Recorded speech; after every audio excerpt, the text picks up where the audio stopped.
Ionica, good afternoon, and welcome to Martin's podcast. How are you today? I'm very well, thank you. Thank Thanks you. for having me. You're more than welcome. I thought I'd have you on because there's just too many things. You just seem to do everything. You're on stage. Jack of all trades, master of none. Oh, I'd say a master of all of them from my perceptions. You're an actress. You present on stage. You present on screen. You're in panto, radio, and everything. Yeah. There's just so many things about you that I'd love to discover. But let's start with an icebreaker, if Lordy. that's okay. Why is Ionica called Ionica? Or Ionica, tell me a little bit about Ionica and your name. Just let's start on your name. Okay. Ionica. So Ionica is my real name and my stage name, but I change it around for work. So Ionica's actually my middle name. Okay. So when you enter the industry, you have to get your name kind of okayed. Okay. This So is for like Acting, yeah. acting. Yes. So it's so people don't have the same name, and I never wanted people mispronouncing my name or misspelling it, and it was always really awkward in auditions. That I was like, oh no, it's not how you say it, and I would say my name, and then they would instantly repeat it wrong in their reply, and I was like, I don't understand what's going on here. So then I was like, do you know what? I'm gonna use my middle name. Okay. And it's from Romania. And it's from Romania. It is. Okay. As am I. So there we are. as you are, it's very fitting, a Romanian name for a Romanian human. A Romanian human. Yeah. I love that. And while we're on the subject of countries, Oh no. could you possibly name 3 countries that begin with the letter G? G. Guernsey. Guernsey, yes. Greece. Goa. Oh God, hark at me. Look at that. You're The fear. the fear of the geography questions and the test. So how's best to get started? Because you're, as you say, a jack of all trades. Shall we start? Because your initial story of even being in the United Kingdom is a wild story. If you don't mind just touching a little bit on a kind of maybe Sure. a little bit about your upbringing and kind of Romania and Yeah, sure. and let's just start from there. Let's start at the very beginning. Yep, so I was born in Romania, and I was in an orphanage for the first 2.5 years of my life. Yes. And then I was adopted with another girl to North Yorkshire. From Romania From North Yorkshire. to North Yorkshire. Yeah, from Romania to North Yorkshire. And then I grew up in North Yorkshire, and I had a very conventional, what you would say, upbringing, considering the beginnings. The beginning. Okay. So I went to mainstream school, went to secondary school, went to college, and then when I was 20, and when I'd left drama school, I went to meet my sister for the first time, who had been adopted to California. Oh wow! So the first 2.5 years of your life, Yeah. an orphanage in Romania. Do you have any memories of this? Not so much. Not so much. No. I think sometimes you can have forced memories because we've got lots of pictures. Yes. So I think, our adoption was always very open. It was always very celebrated that we were adopted. So we had pictures of us in the orphanage, and it was always, I don't ever remember being told. It always just was. Yes. So it's it's always been a celebration. And then I met my sister's family in California got in touch when we were 9 and 11, I think. Okay. So But we didn't actually meet until we were 20. You didn't meet until and were you aware you had in North Yorkshire, kind of between the ages of 2.5 and 9 or 11? Did you know you had a sister? Sort of. Yeah, we knew that there was another baby. Another Ionica. Yeah, a little baby Ionica. Another one. So it was, but it kind of just stopped there. That was the information. And then they rang and said, do you want the girls to meet? And I came home from school one day and said, this is the situation. And then in 2022, I actually went and did a documentary with the BBC about going back to the orphanage that I was in, to see the change in the communist regime. And then after that, because I just wasn't very good through lockdown in terms of, I felt that we were sitting ducks watching our lives pass us by, and I'm not very good at wasting time. No, it's like that's really valuable. Even when you're sat at home, you want to be doing something. You just want to be active. And then when we did the documentary, the Ukraine war started. So when we came back, I thought, you know what? Tomorrow's never promised, and as corny as that is, it isn't. So I'm going to go downstairs and I'm going to go and say to Mum and Dad, what do you think to me going to surprise Valentina for her 50th birthday? And then she said, and then they're like, oh yeah, that's a good idea.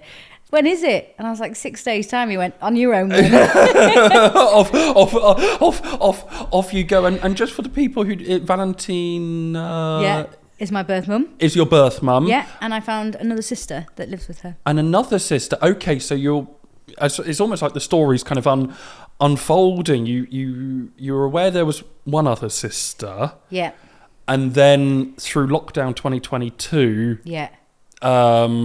you managed to make contact with your... Yeah, in 2020 we actually made the first initial contact. 2020... My mum sent a message. And how does that... And that's quite interesting. I sometimes meet people who are kind of through various different forms or circumstances aren't in touch kind of with birth parents or family and kind of no fault of their own, and it can be quite hard sort of kind of to make contact. Oh my gosh. And especially if you've got no contact. Yeah, no points of contact to contact. No point of contact to contact. Yeah. So how did you kind of go? How did you kind of go about finding all of that out? On Facebook. Oh, that was it. It was just Facebook. I say it's that simple, but it wasn't. It was because she changed her name back to her maiden name, I think. Okay. So actually, I've done many pieces and been pitched documentaries, but they were always cancelled because we couldn't find her, and then there was never any budget that we could kind of tap into or use. And they go, how many flights do you need to get on? Do you know where she is in the world? And no concept of any of that. So it's quite hard for someone that's making a documentary when you have no budget to budget it, because they have to go with an amount saying. So then it never got, and then we contacted people on Facebook before, me and my mum, and then we've always said, I'm trying to find her birth mum. You please don't feel like you have to reply, but is this you? Yes. We understand that life circumstances might not be very difficult, because you don't know what you're walking into, and you don't know whether they've, through not necessarily choice, had to hide what's happened in their history, because then you don't know whether you're knocking on a door and they've got this whole family set up and they don't know. That isn't the case in my situation, but you don't know. So you've got to be very sensitive in that. I hadn't even thought of kind of the different layers with that. There you are trying to reach out to your birth mum, but you might not have known the circumstances. Yeah, and you might also behind. not have wanted to as well.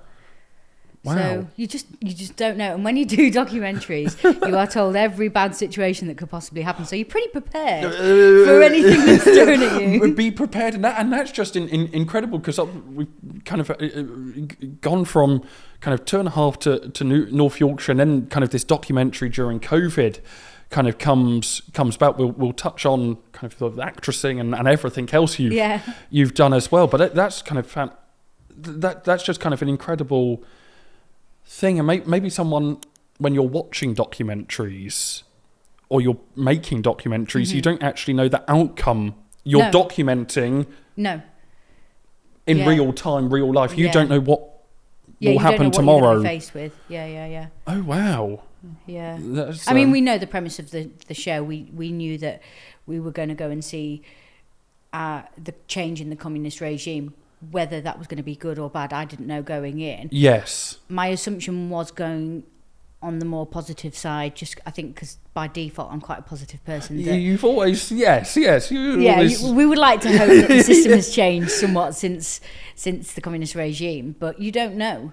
So you've just got to take everything moment by moment, I think, when you do something like that. Do your research and asking questions. I think that's always a really important thing. And I was really lucky for the people that we had in the documentary were really really candid human beings and really open with something that isn't always very easy to talk about. And I think, yes, yeah, especially when it's open, a lot of times people, I don't know whether it's a British thing, but when we're kind of faced with difficult circumstances, we just sort of go no, or it's almost... We go, yes, I'm fine. Yes, I'm fine, or you don't know how to approach or bridge a subject, especially when it's kind of quite... It's I don't even know how to describe it, kind of a deep subject or a complex subject, but it's very valuable just having an open conversation with people at times, or when you're filming a documentary, or when it's so personal, you've got to have an open conversation and respect. Yeah, that was one thing that I really was very conscious of, is that I wasn't going to regardless of whatever they wanted out of the documentary, for me, it was really important that I didn't disrespect the country, the culture, the history. Yes. And you're just documenting it as opposed to having an opinion on it, regardless to what your thoughts and feelings are, is that I'm a product of the communist regime, but I didn't live it. So going into a situation like that and going in with any judgment or anything like that, it just isn't. I'm just not about that. It's just about that. Okay. Yeah. No, that makes sense. It's just...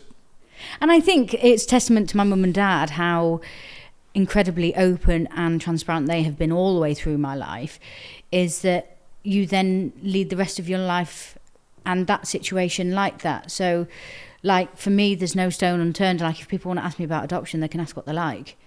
Yes. You know? Yes. It's just sort of kind of an open... It's just a conversation, It's just a conversation. Yeah. So that's fantastic. And with the documentary, it kind of progressed.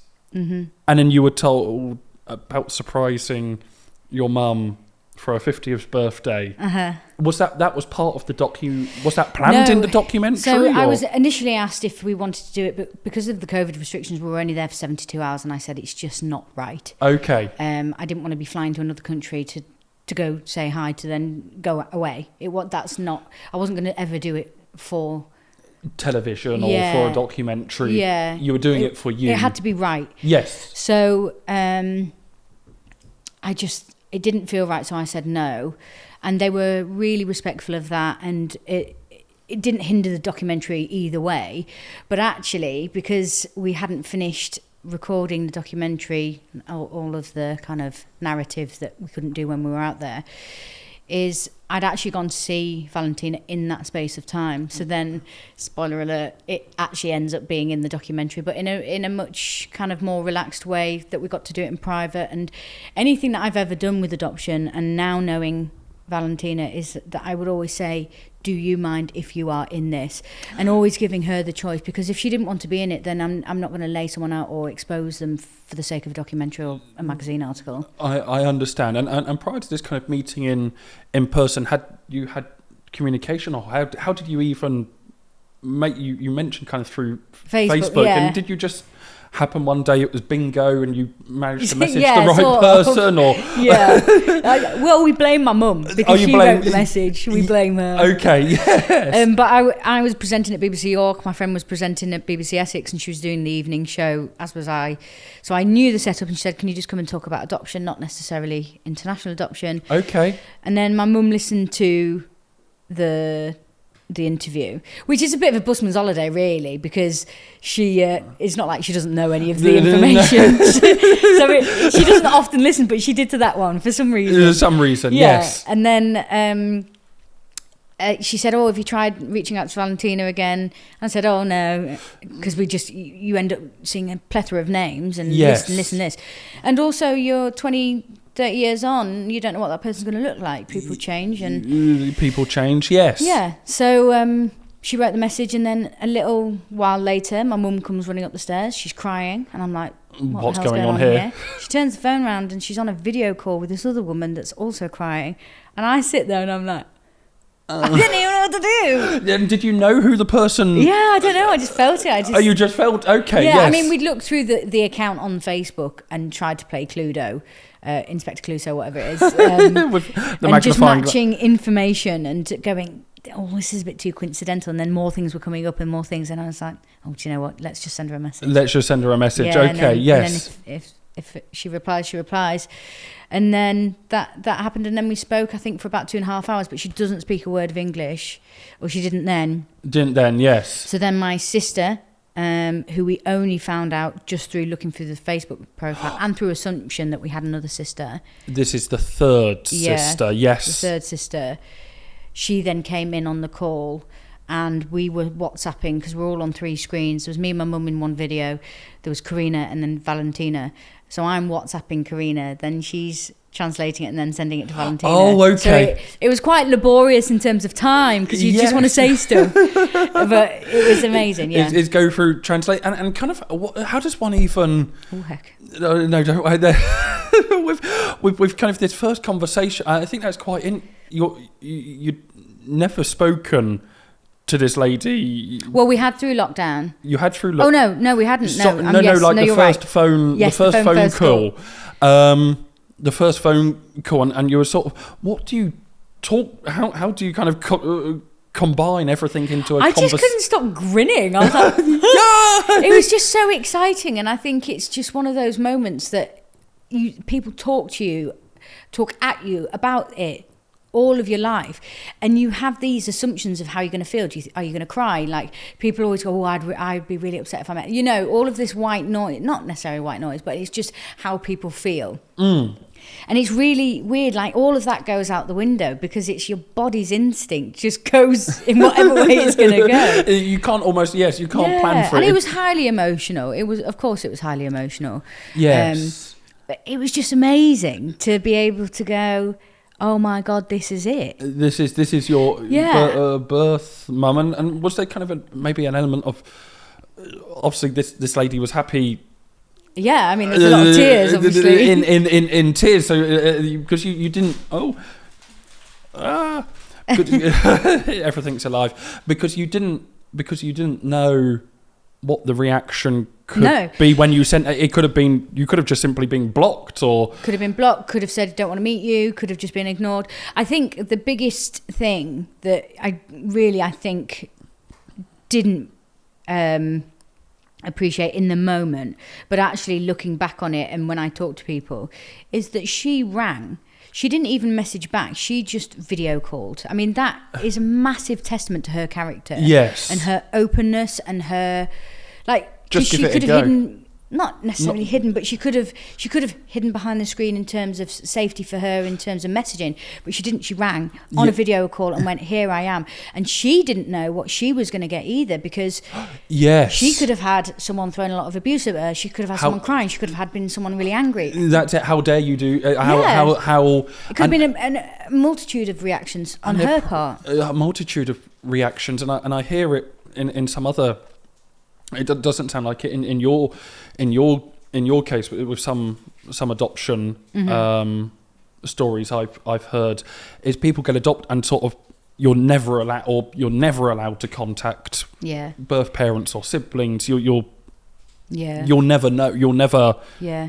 And then some people find out on their 18th birthday. I mean, I can't imagine having that. But that's because I've lived a life of transparency. But I think that you can't, every single person's situation is so different, is that a lot of the time it's purely people think that they're doing it with good intention and they want to protect the person that's adopted. Yes. And you can't criticize or condemn or judge why they haven't told the person, because one little tiny, I say tiny, it's a big thing to hide something like that, but they're hiding it purely on they don't want to hurt that person. And then I say the lies, it's not lies, but it layers and layers and layers, and the plot thickens, and then it gets harder. The more people I speak to that have actually gone through that situation where they have found out by accident, or they've found out, or they've been told on the 16th birthday, yes, is that the layer of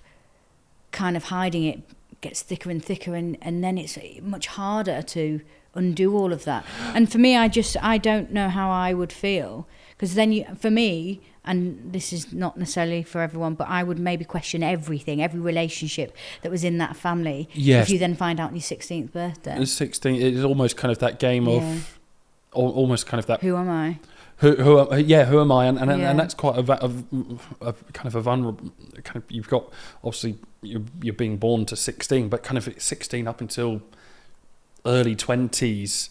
That's kind of the period of where you'll kind of figure out your identity, your career, you've sort of kind of taken the foundations of your upbringing and going into the big bad world, or the big wide world, or whatever we want to call it. But then if all of a sudden everything, you have to relearn that 0 to 16. God. And I get it. I get why people do it. And some people are adopted from such horrific situations that the parents don't want the child to know that, just out of kind of, because for the most part, the reason that people, well, I think for every part, the reason that people adopt is because they want to have a child, they want to love and have a family, and for whatever reason, whether they have kids already or they don't, or they can't have children, for whatever reason that they adopt, is that they want them to be a part of that family. Yes. So I get it, but I can't imagine living that. You can't imagine. Yeah. I'm so lucky that I know everything, because nothing's a surprise. I mean, everything's a surprise when you're adopted, in terms of like, when I would go to the doctors, or you go, oh, have you got heart things in your family? I'm like, no, I'm adopted. Yes. And we've dealt with it with humour. Humour, and I think that's the best way. So that's kind of, that's the documentary and your upbringing, and where did this love of performing and actressing, do you think that stems from your upbringing, or your mother, or your sis? It's almost like almost like nature and nurture, or I think now almost. I've met them, you start questioning everything else again. Yeah. Because me and my sisters are actually really alike in lots of different ways. Yes. But no, I always wanted to be a gymnast. I thought I was going to go to the Olympics. Okay. And then when I was at school, I didn't want to. School in North Yorkshire. Yeah. I thought, we're going to have to work for the rest of our lives, so I don't want to go into work straight away, even though I'd been working in a pub since I was about 14, 15, waitressing. Okay. I was like, we're going to have to work for the rest of our lives, so like, I'll just go into sixth form. Yes. And I was always very kind of creative and sporty, but I never imagined doing acting. So I thought, what's the closest thing to gymnastics? I dance. I've never really danced that much. So I quite like singing, so I'll do the musical theatre course. So I went with the intention of doing the photography course, and then I thought, I'll do that because it'll fill the 4 A levels. The 4 A levels. Okay, so at A levels it was photography, it was... And then musical theatre, gymnast in theatre. Okay. Yeah. So then they said, well, you can't do photography because that's too many qualifications, because it was a BTEC. So I thought, right, okay, I'll do musical theatre. And then I was one of the only people in my year, there was a handful of us, that got into drama school, and they have the big chat on the first day of going, you've auditioned with 4,000 people, you've got into a class of 16. And oh, wow. And then I think they said something like, only 3% of you will be working within 5 years. And I remember sitting there, and probably everyone did the same, is going, I'm going to be that 3% in 5 years' time. Oh, okay. That's interesting. Because I'm really stubborn. So I was like, even if it's on the 5th year, I'm going to be that 3% and have one job. You'll be that person. That's interesting, even just simply touching very quickly on kind of the musical theatre side of things. There's so many people who have done kind of musical theatre courses, and they're qualified, they've got all, but there's no work, or they're stuck in the lengthy process of auditions, or just auditions, but actually no jobs ever coming out of it. It's a relentless grind. I went to drama school and I actually did stage combat. I didn't do musical theatre. But it's but the industry, full stop, you've got to be both feet in. Yes. And jumping right in that deep end, because you just can't half do it. You just can't half do it. And I think that's a beautiful kind of lead on. So you must have you finished the musical theatre side of Sorry, the stage combat. The yeah. stage. You finished Yeah. Stage Combat, and once you finished Stage Combat, you kind of thought, okay, this is the career. This is something I'm looking. Not so much. I No? actually left halfway through. You left. Of course I did. Of course you. Yeah, Of just course you- different circumstances. I left halfway through, Yes. and then I moved back down to London with nothing, and I sat with what's called the contacts book, which I think is probably about. It's almost like the yellow pages Yeah. for yes. So it's got every single agent in there, and I wrote to every single agent in the book. It took me about 3 weeks, and I had about 5 replies, and they were all no's. And is that your handwrite or email? No, I think I was emailing. Email. Yeah. Oh, okay. Yeah, God, I'd still be writing that now. You'd still be writing that now. So you sent out this massive book. And I had no idea what I was doing or who I was really writing to, but it was just pure dogged determination that I needed an agent to be able to work. So therefore, that's what I was going to do. Needed. And when you were reaching out, did you actually know what you wanted? Were you reaching out to these people because you wanted to be? Well, I just knew that you needed an agent full to be able to go to auditions more so. I mean, it's very different now because work, the way that the industry is, there's a lot of stuff that goes through social media. So it's not the be all and end all to not have an agent. Yeah. Of course, you need an agent as well. So, but you can do other jobs without an agent. So that was my thing, is that I have to get an agent because otherwise I won't work. Okay. Yes. I understand. Yeah. So it's okay. So agent. And I never got one. So you never got one. So I started doing extras work and meeting people that way, and then making connections that way. And sometimes, and also I hadn't done any TV experience. So for me there's a real snobbery to extras work or supporting artists work. Yes. Is that it was really important for me to understand the language on set of go on your mark, because I hadn't ever covered that in my education. No. I'd left early and stuff. So I needed to understand and watch what was going on. Like anything, you have to work your way up and you have to do the groundwork. And it was taking the heat off something that I didn't know. So I wasn't going into a job. I mean, people do work for the first time and they don't know what they're doing, and they learn on set, of course. But I didn't want to get it wrong. So the heat was not on me. So I was watching someone else do it. So when someone was saying, go on your mark, I would watch what that would mean. And that would mean what would actually mean in reality, in a real world. Yeah, because I wanted to look professional and I wanted to be the professional that I was trying to be. Is that it was really important for me to do the homework.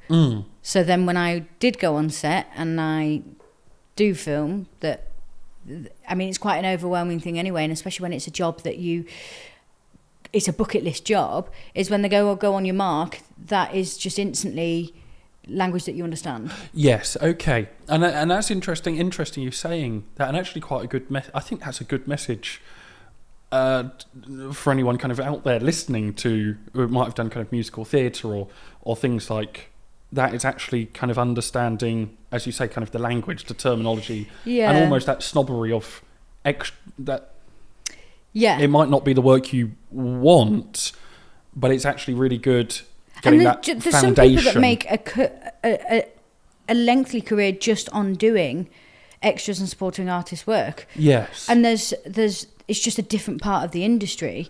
I think the thing comes with it is that you don't necessarily have to want to be an actor or have any acting experience to do it. So I think that's where the whole, kind of, I don't know. I don't want to say anything bad, but it's like that's where people have an opinion on it. No, it's interesting because I come across people who have finished kind of drama or musical theatre or acting degrees, and they kind of come out of it think I always hear the line, I'm a professional actor. Oh no, I don't want to do that. I want to be this role or main role. Yeah. And it's actually the people who I meet with this mindset. I've never actually met anyone who's got that main. They just find themselves in the constant loop of auditions. Yeah. And maybe it'd be quite valuable in just doing the extra work and almost building your layers. Yeah, and understanding what people's job roles are on set, like your first AD, your DOP, all of that kind of stuff, and going, right, okay, I don't know what that is, but you then hear it and then go and research it, go and do your own homework if you don't have the education behind you or the knowledge. Yes. Because people do get opportunities when they've never done an acting job in their lives, and there's nothing wrong with that. I mean, some of the greatest actors, that's how they started. But it's just familiarising yourself. It's like anything. It's just work hard. Work hard. Yeah. Yes. there's no secret with that, and with this and the auditions, the extra work.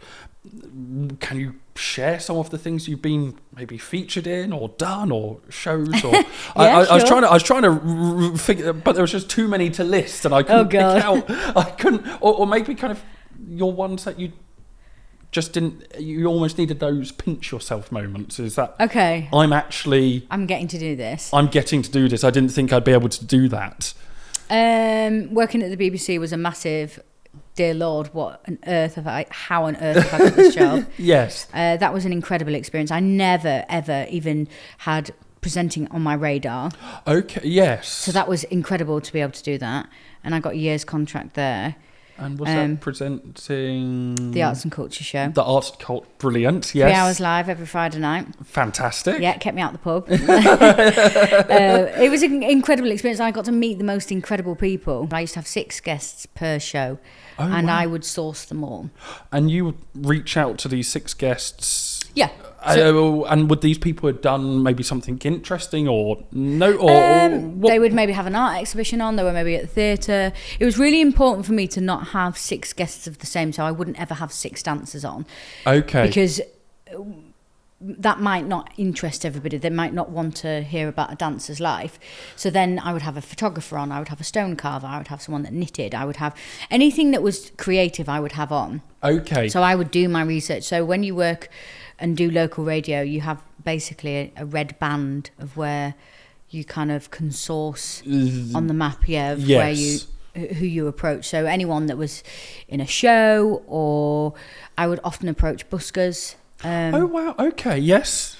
Because you're just getting very different. So I might have a singer on that's doing a UK tour, and then you might have someone that's just started busking, and to give both of those an equal platform, it was really important to kind of go, they're still doing the same thing. Yes. They're still making music and they're still making art. So why not have these 2 types of people on? But on it, and with the layout of the show, would it be able to, that the busker could maybe communicate with the musician as well, or was it more No, it's just a one-to-one interview. Just the one. Yeah. And people would perform. Oh, so that was always really nice, especially like when it was their kind of first thing that they were doing. It was really gorgeous to see someone, and the fear. I'd never really been on. I've maybe been on the radio 2 or 3 times, and I remember my first ever show. I had this guest on. She was my first guest, and she goes, "Oh, I'm really scared. I've never been on the radio before." And I went, "Yeah, me too. It's okay." So it was very much a journey. Yes, and actually, when you had these guests, or who were nervous, but were there any ways? Because sometimes on the podcast, it's people's first ever podcast. Yeah, and they sit where you're sitting. Yeah. Terrified, they're like getting terrified. Did you always? I always could sometimes like throw out I find icebreakers. Yeah, they're a bit awkward, but it settles the nerves, or it literally breaks the ice. Did you do something similar, or how did you? Well, we only usually had 3 minutes with a guest. Oh, so okay. Between 3, 6, and 12 minutes, depending on where they would slot in the show. So it wasn't necessarily that easy. So my ice breaking was going to meet them or going to see them in something, and just having a chat with them on the phone. Okay, almost like doing your but homework. Sometimes I didn't have the luxury of that. Sometimes I would book a guest and they would maybe cancel for whatever reason, and then the producers would quickly find someone that was maybe coming on the next week and move them forward or whatever it was. So I didn't necessarily have time. And I think just telling someone that it's all right and that we're both in it together. Yes.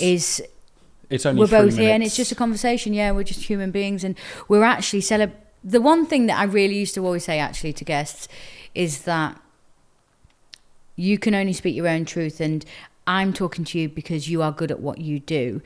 You know your craft, Yes. So you're never going to be wrong. No, I love that. Yes, you'll So, never be. yeah, if you're just speaking. If I'm talking to an artist or a photographer, whatever it is, you're only talking your truth, so it's never going to be wrong. Yeah. And we're there to celebrate you. And sometimes if I had a longer chat where we would have a song in between, if someone was very nervous, we would just have a quick chat in between and just check it out. And yeah, I loved it when I got on the radio, and you've got a few songs in the middle, and it's always just fun. The chats, it's the most. Yeah, you think actually you're in the BBC studio. It's mainly BBC. It's overwhelming. I was overwhelmed. It's overwhelming, and you think, crikey, there's these. We've got 2 songs to play. All right. What did you do at the weekend? And it's the most casual conversations in the most environments. And just tell them that they're doing a good job, because people would always be really self-critical, and you go, no, you're bossing it. You're fine. Yeah. And you would just see that moment of relax, because there were some people that would come on the radio that are quite seasoned pros about going on the radio, people that would come in and read the news and stuff like that. And you could see the difference of in terms of airtime, how much experience people have had. And some people were just really chilled. But it was really important to look after them, whoever it was. And no matter if they were a seasoned professional or entry, yes, they're all just people. And I think that might lead actually quite nicely onto your podcast series. Candid. Yeah. Where did the idea for Candid come? Where did it come from? Where did it come? Where did it come from? And a little bit more information about it. So for me, I would like to think that I'm a pretty candid person, and I've always been very raw in what I've done. So everything that I've always done is kind of I'm being candid in myself. Yes. So it was actually born out of a really sad time. So I went to this event where a few bad things had happened, and I wasn't okay, and I couldn't hide that I wasn't okay. It was kind of visible. Apparently the emotion. So. Yeah, but I thought I was hiding it well. Anyway, so Andrea McLean was coming to this event as well. And I knew that she was going to be going, and we just happened to be having photos next to each other as we came in. Okay. So she goes, hiya, how you doing? You okay? And I was like, yeah, I'm okay. And she was like, you're not okay, and we're going to go and have a chat. And I was like, she was that person that saw blunt, it. Just in a really beautiful way. And that's actually quite, is how do you address, like you can tell your friends are okay, but actually just saying. And I mean, that was only maybe the second or third time that we'd met, because we'd met at Carfest, but she then did what she said. She said, I'm going to go and get a drink of water and we're going to have a chat. And it was an event as well, and I really I've never been in that situation where I couldn't really hold it together. Okay. And it was we just sat and chatted, and then she told me about this book that someone had written about making work when you can't work, basically. Making work when you can't. Okay, yes. And so I mean, a lot of people actually did it in lockdown, in terms of people learn how to work through the internet and do seminars or whatever it is. Just adapting to the situation to survive, yes. Yeah. So I had a bit of a think about it, and I was like, I tried doing the musical theatre classes online, they didn't really work, and I had a bit of a brainstorm about it.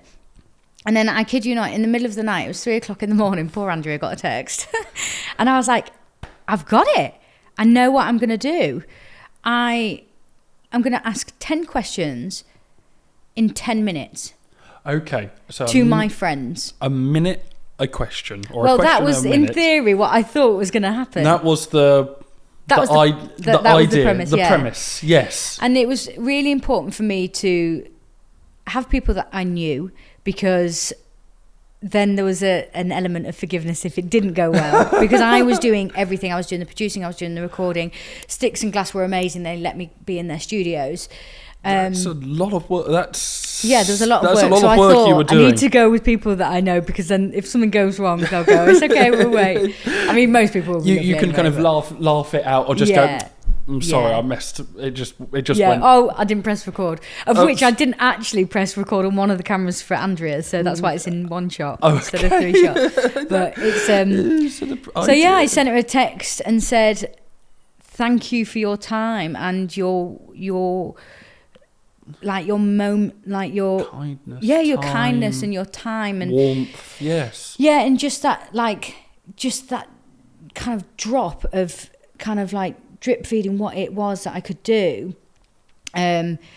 So that's why she's the first guest, because she is the reason that the podcast was created. And I wanted to do something that everything opposite to everybody else, because a lot of people talk to industry people about work. Yes. And I really wanted to stay away from the work situation, because some of the people that I've got are on jobs that you would know them from. Oh, okay. These are people maybe, and this would maybe be an on-screen role or a presenting role or whatever and might be. I wanted to chat to them as a human being. I didn't want them to just talk about work. Yes. It was really important that I got to know them as a human being. And because I do know them, and for the most part I know most of the guests pretty well, Yes. is that I thought I'm going to stay away from work. And if work comes into the conversation because of who they are, or if that is a massive part of their life, then that will obviously naturally come into the conversation. So I wanted to do basically the opposite of what Steve Bartlett had done, because I was like, he's doing so good, I would never be able to be that good. Because his is like the diary of the CEO. People, you own the company, you're in charge, or you do business. Yeah, and it's a business. long form chat and stuff like that. So I wanted to basically do the opposite and just have a short chat, and just I wanted to ask the same 10 questions to every single guest. I was just about to ask, did you change the 10 questions No. per get? You kept it? Yeah. And they must be quite Because quite they're- broad questions. Or if you're asking different guests, or I think because of who they are, and because all of them are really individual in their field, okay, is that I knew that their responses were never going to be the same. I liked it. Yes. It was the questions, or the responses would never be the same, but the questions were, I say, almost open ended enough that they could be asked to anyone. Anyone, instead of it just being it wasn't ever site specific for their industry. So like I had Kiki DeVille, who's very big on the burlesque scene and is an incredible host and singer, and we worked together on a TV show. Yes. And then I've got someone that Nick, who is incredibly talented in the PR side of it. So their two worlds are totally different, and their job requirements are very different, but who they are as human beings and what makes them tick is what was the thing. And those were the questions you were asking. So my first question is always, what did you look some... like as a kid? Who? So I would say to you, Martin, who were you as a kid? What did you look like as a kid? Who did I look like? And that could be my physical, or just what I enjoyed. Yeah, and it's open to interpretation. That's fantastic. I'd just say I was a little adventurous, curious child. And then the audience then gets a real different version of, like, Anne is on the chase. Yes. But they don't know what she looked like as a kid because she came into the industry a lot later. That's it. People just know her as the brain, just the world of knowledge of the most bizarre questions. Yeah. But what did she look like as a kid? Well, yes. That's fascinating. Yeah, you get to see people on a completely and however different... they interpret that, they either tell you their personality or they tell you their physical state. Yes. Either one is really interesting. It's really interesting, and I think also kind of really, I think that's a really brilliant way you were doing it, especially with the people you were asking, or like Anne from everyone's heard of The Chase. Everyone is familiar with The Chasers and the concept of the show. But actually, I think maybe sometimes when people are watching people on television, they forget that these person are a human being. And just think, they're the face of something. They're the face, and I don't know if you found it with your experience in the industry. You meet people, or people have the perception that someone's on television is everyone's perfect. Everyone lives the perfect life. The personalities are everywhere. That there's no drama. It's just riches and perfection. But in reality, it's I mean, I spoke not always like that. Tony Schumacher, who was homeless, And he's written the BBC Responder, and people just, again, they have this kind of illusion that he's just always been a really successful writer, and you don't necessarily know that about him, or that, like, Gail Porter, her episode's not come out yet, but she's very open anyway, but she won a BAFTA for one of her documentaries about being open. Wow. About mental health, and it's just, it isn't all shiny lights and stuff like that, but it was really important for me to not throw anyone under the bus. It wasn't about exposing anyone. No, it was getting to know them as a human being, as a human being. And with the guests, it was 10 guests. No, I've got 19 guests. 19. Yeah. Wow. Yeah, which is really paining my OCD, because I'm like, why did I not do 20? It's like 20 or 22 or something. Yeah. But we won't dwell on that. But obviously, these 19 guests with Candid are all different people from different industries, different fields. Did you kind of come across like an underlying theme, or was there something you think, oh, actually, all these 19 people are different, but actually they've all got the similar traits or the similar mindset, or did you learn? There must have been something, maybe something you think, oh, having filmed with 19 guests, you walk away and think, I didn't. Maybe I say you learned something about yourself. What did you walk away learning something? I think some that takeaway actually, notes. So I only had one optional question, but all of the other ones. So I would always ask the guest, because the podcasts are edited.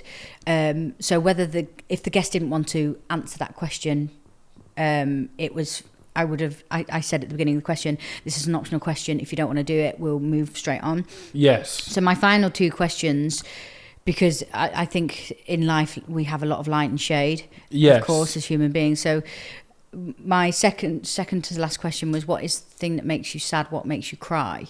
Ooh. So that is a really vulnerable question, and if for whatever reason the person didn't want to answer it, I wasn't going to ask them why they didn't want to answer it. It was just, we just moved on. Yes. And then I always end the show in what makes your heart sing, what fills you with joy. Oh, because it's just about, I want the chats to always finish on a high. And I think the one thing that I did realise is that it was family. That was the core thing through sadness, and the light side of it is that usually it was loss, when people were the most sad, and missing people, and then again people and family, what gives them the most joy, it was someone's kid, it was someone's, and actually that really was a running theme. Okay. Oh, that's interesting. And did you suspect that would be the answer? Not at all. No. So that was a complete new kind of discovery, or kind of a discovery once you've. I haven't actually picked it apart that much, but thinking about it, yeah. Yeah, no, it's always interesting. It's quite. I'm just speaking to a guest or talking to guests, and and with this, and it's always interesting. I think it's like with people on television or on screen, or what people do. Maybe I can't say what I want to say correctly. But it's always kind of like, I always find it's people's personalities, people who they are in their, as you say, in their true form, resonates who they are on screen or on television, or what they do in a professional life. And if you find a way to harness that, people can be so incredibly successul once you kind of harness your niche and you find your niche. And you just take it. It's for sure. It's always I always find it incredible. So it's kind of everyone's different, but everyone's got those talents to for sure. And I think we're very lucky now that we live in a world where lots of things can be explored, whereas 50 years ago we as a society lived a much more traditional life, and everyone seemed to have their place. Yes. And actually, as a freelancer as well, we don't have a conventional working week for whatever reason, with technology, with the cost of living, whatever it is that most families now don't have the one working parent, and usually the female staying at home, looking after the family, and then the male going out to work. That's not even a thing anymore, really. I mean, we don't work a 9 to 5. I mean, people do, but we don't necessarily work a 9 to 5. No. Because we can work on technology from home. We work longer hours. We don't have a Saturday and Sunday anymore, I don't think. No. Really? No, and actually to some degree it's almost like the Monday's the new Sunday. If you're in London or something. Yeah, that's true actually. Yeah. you get the train into Waterloo on a Monday and it's where are all the people? But then on a Tuesday or a Wednesday, it's almost everything's kind of slowly readapting or just changing, or and everything with people's working weeks or different kind of working environments. It's incredible. So kind of packaging. I was just trying to think of kind of a rounding up way to sort of kind of package everything up, kind of from the candid, the actressing, the documentary as well about your own kind of personal life and upbringing. If you could now, kind of, how would you? I sometimes finish with guests on, if you could kind of give a word of wisdom to like your younger self, maybe everything's going to be okay, or follow your passion, or if you could kind of almost like leave yourself a message in the future, or if you could look back on a year today and think, kind of, if some people like to look back, or sometimes people would write themselves a letter in the future. And what would that be? I've never been much of a planner. No. As in, like, I don't even know what I'm having for my tea tonight, let alone any career choices. Spontaneity. I feel that you are very similar, that you are very much an opportunist. Yes. And that you just take life as it comes each and every day. I think, like earlier we were discussing, not on here, I said, do you want to come to an event tomorrow night? You're like, yeah, there's no thought. And I think I don't even know what the event is. It was just like, there's like, an opportunity. Let's just go. Yeah, I think the only thing is that I would tell myself to understand that this is show business, and it's in the title that you're doing a show in business, and not forget that you are, regardless to you as a person or a human being and how you tick, is that you're not going to be right for every job, and that's okay. Yes. Because I was going to auditions in a room of 2,000 dancers, and I was shocking. I would never get that job. I can't tap dance. Why was I going to tap auditions? I stayed in foundation tap for the 2 years that I was at college. So why am I putting myself through that? So I think I would tell anyone, and myself included, like fresh graduates or anyone that's entering the industry with or without training, is that you don't have to go to every single audition that is out there, because your percentage of employment is going to be so low. Yes. And it makes you feel awful about yourself, because you go, oh great, it's another audition that I haven't got, whereas actually I'm going to apply for 5 jobs that I might have a bit of a chance of getting. Yes, it's more so then I might get 4 recalls instead of getting 0. And actually, yes, no, I like that. And I think maybe there's a small tangent we could just add on to for kind of like people, especially with kind of even that actressing, the theatre or actor and actressing and kind of theatre and show business world, for people out there who are maybe kind of, they've got the qualifications or looking into it. Would you have kind of any advice for them? Don't give up on the auditions, or as you say, kind of find your niche or what you enjoy. Or I would say, be a nice human being. Yeah. Turn up on time, if not early. Yeah. Make sure that you're as prepared as you possibly can be for whatever it is. Yes. And just be the hardest worker in the room. Because when I was at college, one of the ladies that worked at the college, who's a friend, she said hard work beats talent when talent doesn't work hard. And I always thought, no, talent will always prevail. I'm never going to get the work because I'm not as talented as my peer in the class or whatever. And she said, you will work because you are determined and you won't give up. So I was like, no, the most talented in the room will always work. And I have learned and seen the most talented fall by the wayside because they just don't put the legwork in. And I think that you've got to, it's really hard when you want a job that you really want to shake it off. But I think when you start auditioning a lot, you kind of get a little bit desensitized. Obviously, when it's a job that you really, really, really want, or it's the one thing that you've always wanted to do, it's hard. Yes. When you don't get it. But rewrite to them. Go and audition again. Yes. But you've got to be all in or not in this job, and you've got to sacrifice a lot. You end up sacrificing going to people's weddings. You miss a lot growing up in terms of like especially when your friends start getting married or your friends having kids and stuff like that. You miss the christenings, and because you just don't know when that next job is going to be. That opportunity, and you might be away. Yeah, and it's not the right or wrong way to do it, because some people get sick of that and they get sick of missing out on life because they're focusing too much on work. And it's finding that balance of going.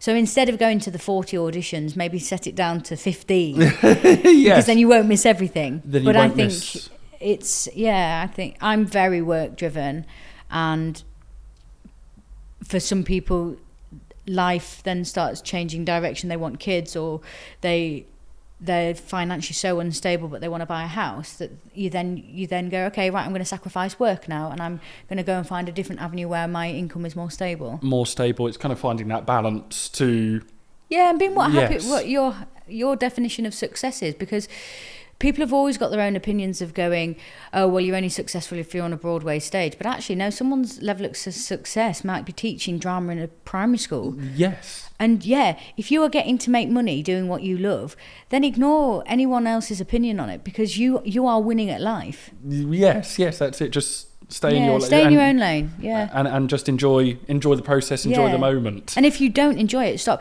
And the one thing that I would say, and it's a statement that's thrown around a lot in this industry, is that you are a failed actor if you stop.